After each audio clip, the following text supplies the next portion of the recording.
Hi friends, welcome back to my channel. ఈ రోజు recipe వచ్చేసి మటన్ కర్రీ. టేస్ట్ మాత్రం చాలా బాగుంది. ఏంటి ఇప్పుడు ఈ మటన్ కర్రీ వీడియో కూడా పెట్టన్నా, ఎవరి కొండరికి రానట్టు అని అనుకునేరు. ఒక్కొక్కరు ఒక్కొక్క రకంగా వండుతారు కదా ఫ్రెండ్స్. నా స్టైల్లో నేను ఎలా వండుతానో మీతో షేర్ చేసుకుందామని అయితే వీడియోని అయితే అప్లోడ్ చేస్తున్నాను.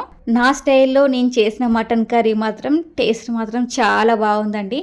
సింపుల్గా చేసిన కానీ టేస్ట్ మాత్రం చాలా బాగుంది. ఈ రోజు అయితే మటన్ అనుకోకుండా తీసుకొచ్చిండండి మా ఆయన అయితే మటన్ తీసుకొచ్చిండండి. మరి తీసుకొచ్చినందుకు వండడం మన బాధ్యతనే కదండి. ఎట్టయినా మటన్ కర్రీ వీడియోస్ మన దాంట్లో చాలా తక్కువగా ఉన్నాయి కదండి. అందుకే ఒక వీడియోని అయితే తీసానండి. ఎక్కువ ఇంగ్రీడియంట్స్ వేయకున్నా సరే చాలా తక్కువ ఇంగ్రీడియంట్స్ తోటి మటన్ కర్రీ చాలా అంటే చాలా టేస్టీగా కుదిరింది. టేస్ట్ మాత్రం భలే ఉంది.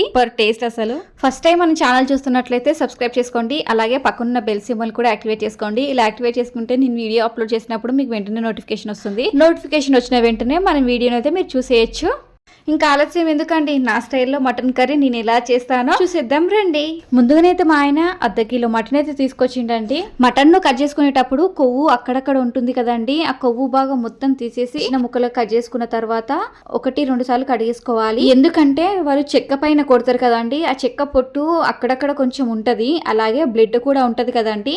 ఈ మటన్ ను కడిగేసుకుంటే ఆ బ్లడ్ ఆ చెక్క పొట్టు అంతా పోతది. ఆనియన్స్, టమాటా, మటన్ అయితే ఇట్లా కోసి ఒక ప్లేట్లో పెట్టేసుకున్నాను. తర్వాత స్టవ్ ఆన్ చేసి ఒక గిన్నె అయితే పెట్టేసుకోవాలి. గిన్నె వేడెక్కిన తర్వాత 2 పావుల నూనె అయితే పోసేసుకొని నూనెకి అయిన తర్వాత ఉల్లిపాయలు అయితే వేసేసుకుంటున్నాను. ఉల్లిపాయలను ఒక 5 నిమిషాల వరకు లో ఫ్లేమ్ లో పెట్టుకొని ఫ్రై చేసుకోవాలి.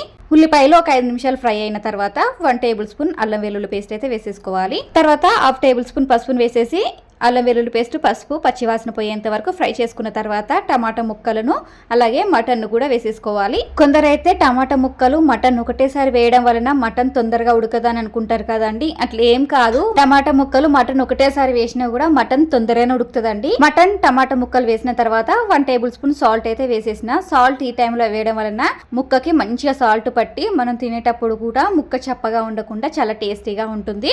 సాల్ట్ వేసాక ఒకసారి మంచిగా కలిపేసుకొని మూత పెట్టేసి దాంట్లో వాటర్ వచ్చేంత వరకు ఉండనివ్వాలి. ఇలా వాటర్ వచ్చిన తర్వాత 2.5 టేబుల్ స్పూన్ కారం అయితే వేసేసుకొని కారం మటన్ కి మంచిగా పట్టే విధంగా కలుపుకున్న తర్వాత మూత పెట్టేసి ఈ వాటర్ మొత్తం ఇంకిపోయేంత వరకు ఉండనివ్వాలి. ఇలా ఇంకిపోయిన తర్వాత మనం అందులో తగినంత వాటర్ అయితే పోసేసుకోవాలి. నేనైతే 2 గ్లాసెస్ వాటర్ అయితే పోసానండి. ఇలా వాటర్ పోసిన తర్వాత 1.5 టేబుల్ స్పూన్ కొబ్బరి పొడి అయితే వేసాను. ఇది ఎండు కొబ్బరి పొడేనండి. నేనైతే ఎప్పుడు ఉడకలను మిక్సీ పట్టేసి ఇట్లా పొడి అయిన తర్వాత ఒక బాక్స్ లో వేసేసుకొని ఫ్రిడ్జ్ లో స్టోర్ చేసుకుంటానండి. అందుకే అట్లా గడ్డ లెక్కలో ఉంది. ఇలా కొబ్బరిని ఫ్రిడ్జ్ లో స్టోర్ చేసుకోవడం వల్ల మనకు అవసరమైనప్పుడల్లా వాడుకోవచ్చు. కొబ్బరి వేసేసిన తర్వాత ఒకసారి మొత్తం కలిపేసుకొని మూత పెట్టేసి మటన్ ను ఒక 50% ఉడకనివ్వాలి. మటన్ 50% ఉడికిన తర్వాత మనకు చోర్వా కొంచెం చిక్కబడుతున్నట్లు అనిపిస్తుంది. ఎందుకంటే మనం ఇందులో కుడకపొడి వేసాం కదండి, అట్లనే ఉంటది. మటన్ ఇలా అయిన తర్వాత కొంచెం కొత్తిమీరని అయితే వేసేసుకొని కలిపేసుకోవాలి. కొత్తిమీరను మటన్ 50% ఉడికిన తర్వాత వేస్తే ఆ కొత్తిమీర ఫ్లేవర్ చాలా బాగుంటదండి. కొత్తిమీర వేసేసిన తర్వాత ఒకసారి కలిపేసుకొని మూత పెట్టేసి మటన్ పూర్తిగా ఉడకనివ్వాలి. మటన్ పూర్తిగా ఉడికిపోయిన తర్వాత 2 టేబుల్ స్పూన్ ధనియాల పొడి, 1/2 టేబుల్ స్పూన్ గరం మసాలా, మళ్ళీ కొంచెం కొత్తిమీరని వేసేసి ఇవన్నిటిని ఒకసారి కలిపేసి మూత పెట్టేసి 5 నిమిషాలు ఉడకనివ్వాలి. ఎందుకంటే మనం మసాలాలు వేసాం కదండి, ఆ మసాలాలు ఆ మటన్ కి మంచిగా పట్టాలి. మనం 5 నిమిషాలు స్టవ్ పైన పెట్టేసుకున్నామంటే మసాలాలు మటన్ కి మంచిగా పట్టి మటన్ కర్రీ సూపర్ ఉంటది. మటన్ కి మసాలాలు మొత్తం పట్టిన తర్వాత 5 నిమిషాలు స్టవ్ పైన ఉంచేసుకుంటాం కదండి. అలా ఉంచేసుకోవడం వలన సోర్వా అట్లా చిక్కగా అవుతుంది. నేను వీడియోలో చూపిస్తున్నాను కదండి, అలా చిక్కగా అయితేనే సోర్వా చాలా కమ్మగా ఉంటది. మనం చోర్వతోటే కడుపు నిండా తినేయచ్చు అండి. సాల్ట్ సరిపోయిందో లేదో అని చెక్ చేసుకుంటే నాకు సాల్ట్ సరిపోలేదండి. అందుకే 1/2 టేబుల్ స్పూన్ సాల్ట్ వేసేసి ఒకసారి కలిపేసుకొని స్టవ్ అయితే బంద్ చేసుకున్నాను. అంతేనండి, స్టవ్ పైన ఉడికించేసి ఒక సర్వింగ్ బౌల్లోకి సర్వ్ చేసేసుకుంటే ఎంతో tasty mutton curry ready.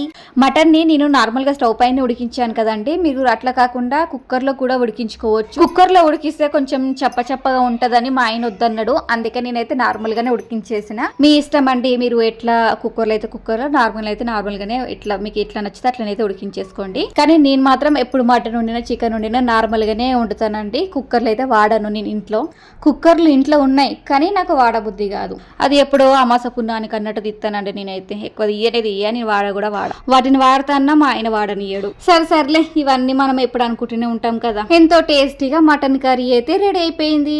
Taste మాత్రం చాలా బాగుందండి. ఈ కర్రీలోనే అయితే మనం మసాలాలు కూడా చాలా తక్కువగా వాడామండి. మసాలా తక్కువ వాడామని టేస్ట్ తగ్గిపోతుందని అనుకునేరు, కాదండి టేస్ట్ మాత్రం చాలా బాగుంది. ఇది రైస్ లోకి కాదండి, ఈ చపాతీలోకి కూడా చాలా బాగుంటుంది. ఈ రెసిపీ మీకు నచ్చినట్లయితే ఒక లైక్ చేయండి. అలాగే ఈ ఛానల్ కొత్తగా చూస్తున్న వాళ్ళైతే సబ్స్క్రైబ్ చేసుకోండి. Thank you for watching this video.